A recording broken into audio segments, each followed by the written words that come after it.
జై శ్రీరామ్. అందరికీ నమస్కారం. వెల్కమ్ టు న్యూస్ అఖండ. నేను మీ కస్తూరి శ్రీధర్. మిత్రులారా, వక్ఫ్ బోర్డు గురించి మీకు అందరికి కూడా బాగా తెలుసు. ఈ వక్ఫ్ బోర్డు చేసేటువంటి ఈ అక్రమాలు కావచ్చు, దుర్మార్గాలు, దారుణాలు, దౌర్జన్యాలు అన్నీ ఇన్ని కావు. కాంగ్రెస్ పార్టీ హయాంలో ఈ వక్ఫ్ బోర్డు లక్షల సంఖ్యలో ఆస్తులను అక్రమంగా స్వాధీనం చేసుకునింది.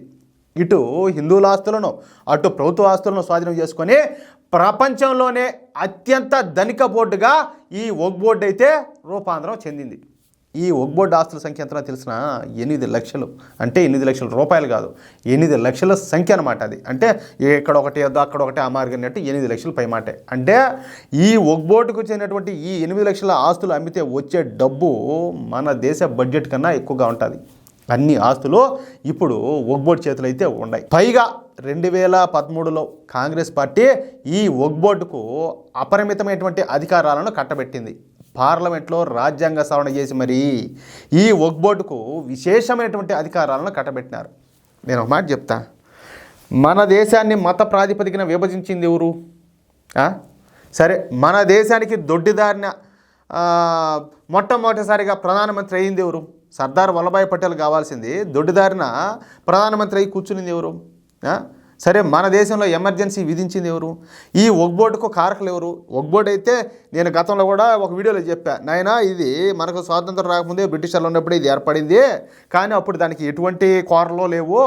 ఎప్పుడైతే మన దేశానికి స్వాతంత్రం వచ్చిందో, మన దేశంలో ఈ దరిద్రపుట్టు ప్రభుత్వాలు ఏర్పడినాయో, ఏది ఈ కాంగ్రెస్ ప్రభుత్వం ఏర్పడిన తర్వాత దీనికి ఊపిరి పోసారు. తర్వాత రాను రాను వాటికి అపరిమితమైనటువంటి అధికారాలు కట్టబెట్టి వాటిల్ని ఆనకొండం చేశారు అని చెప్పెట్టిన. ఆనకొండ ఇప్పుడు ఈ ప్రైవేట్ ఆస్తులా లేకపోతే సామాన్యుల ప్రభుత్వానికి సంబంధించి ఏదని కూడా చూడకుండా ఎవరిది కావాలంటే వాటి కన్ను దేని మీద పడితే వాటినల్లా మింగేస్తున్నాయని చెప్పేసి అర్థమైందా? సరే, ఇక ఈ వక్ఫ్ బోర్డు ఆస్తులు కేవలం కొంతమంది ముస్లిం పెద్దల చేతిలోనే ఉన్నాయి. అంతేకాదు ఈ వక్ఫ్ బోర్డు నుంచి వచ్చేటటువంటి ఆదాయం తీవ్రవాదులకు, ఈ జాంబికాళ్లకు, రాడికల్స్కు వాళ్ళందరికీ చేరుతుందని చెప్పేసి అర్థమైపోతుంది. ఇక ఈ వక్ఫ్ బోర్డు ఆస్తులు ఎక్కువగా ఉత్తరప్రదేశ్లోనే ఉన్నాయి. అక్కడే ఈ దొంగ వక్ఫ్ బోర్డు అయితే దొరికిపోయింది. దొంగ వక్ఫ్ బోర్డు అని చెప్పి నేను ఎందుకు అంటున్నానో మీకు అర్థమైనట్టుగా చెప్తా. ఎందుకంటే ఉత్తరప్రదేశ్ను పరిపాలిస్తుంది ఎవరు? మన యోగి ఆదిత్యనాథ్ గారు కాబట్టి. సరే, ఇప్పుడు అది ఎట్లా బయటపడింది అనేది మీకు అర్థమయ్యేటట్టు చెప్తా. సంబాల్లో జరిగినటువంటి అల్లర్ల గురించి మీకు అందరికి కూడా తెలుసు. ఈ సంబాల్ అల్లర్లలో 2500 మంది జిహాదీలు అయితే పాల్గొన్నారు. ఇక వీళ్ళ సంగతి చూసేందుకు యోగి ఆదిత్యనాథ్ గారు ఈ సంబాల్లోని సంబాల్ జామా మసీద్కి ఎదురుగా ఒక అతి పెద్ద పోలీస్ స్టేషన్ను యుద్ధ ప్రాతిపదికన నిర్మిస్తున్నారు.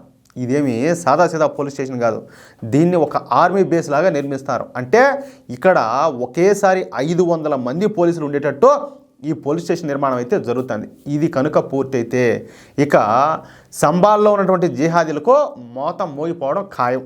ఎటువంటి అసాంఘిక కార్యకలాపాలు చేయడానికి అసలు ఏ మాత్రం కూడా వీలుండదు. దీంతో ఈ సంబాల్లో పోలీస్ స్టేషన్ నిర్మిస్తున్నటువంటి ప్రాంతం వక్ఫ్ బోర్డుదని, దీనిపైన కోర్టుకు వెళ్తామని చెప్పేసి ఎంఐఎం పార్టీ అధినేత అయినటువంటి అసదుద్దీన్ ఓవైసీ యోగి ఆదిత్యనాథ్ గారినే బెదిరించే ప్రయత్నం చేసినాడు. అబ్బా.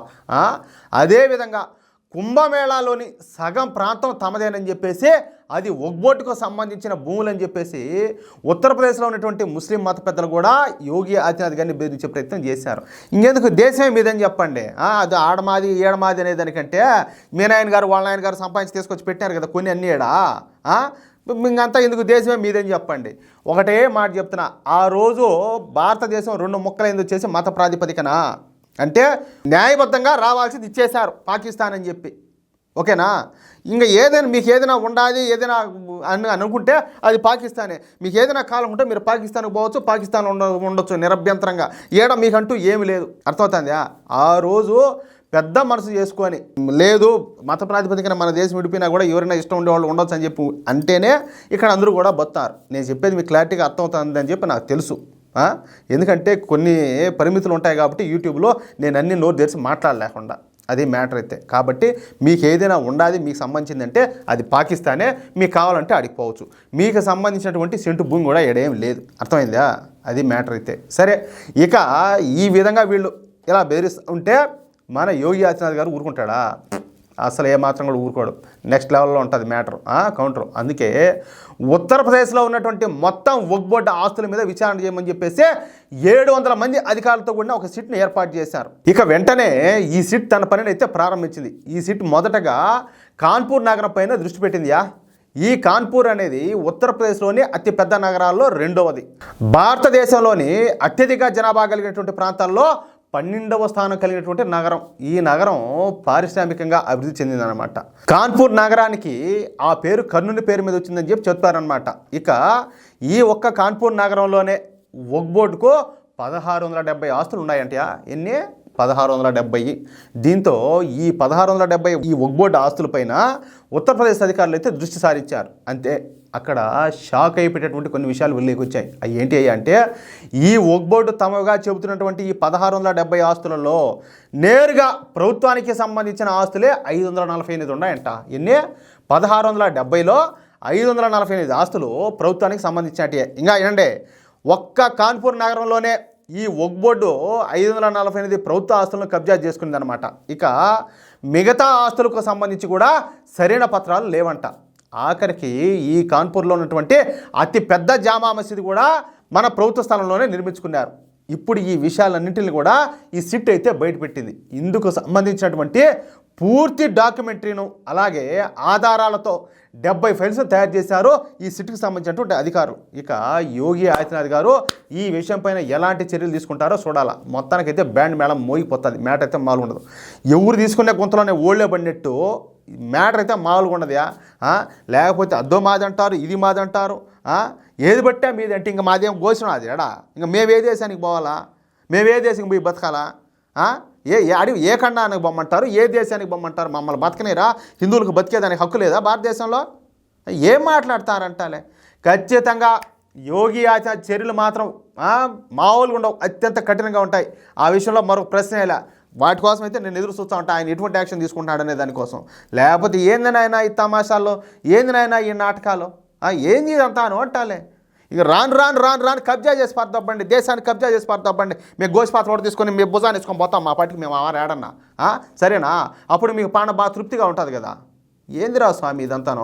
మిత్రులారా, పదే నేను చెప్తానే ఉండా, మన చుట్టూ పరిస్థితులు సరిగ్గా లేవు. చాప కింద నీరులాగా మన శత్రువులు వాళ్ళ తెలివితేటలను పాదరసంలా పరిగెత్తించి మనల్ని అంధకారంలో తోసేసేదానికి వాళ్ళు విశ్వ ప్రయత్నాలు చేస్తానే ఉన్నారు. మనం కనుక్కోలేక మన స్వార్థంలో మనం ఉండిపోయి మన చుట్టూ ఏం జరుగుతుందో మనం తెలుసుకోలేక మనం సచ్చి బతున్నాం. అది చెప్పాలంటే. కాబట్టి ప్రతి ఒక్కరిలో మార్పు తీసుకొచ్చేటట్టు ఇలాంటి న్యూస్ను ప్రతి ఒక్కరికి షేర్ చేయండి.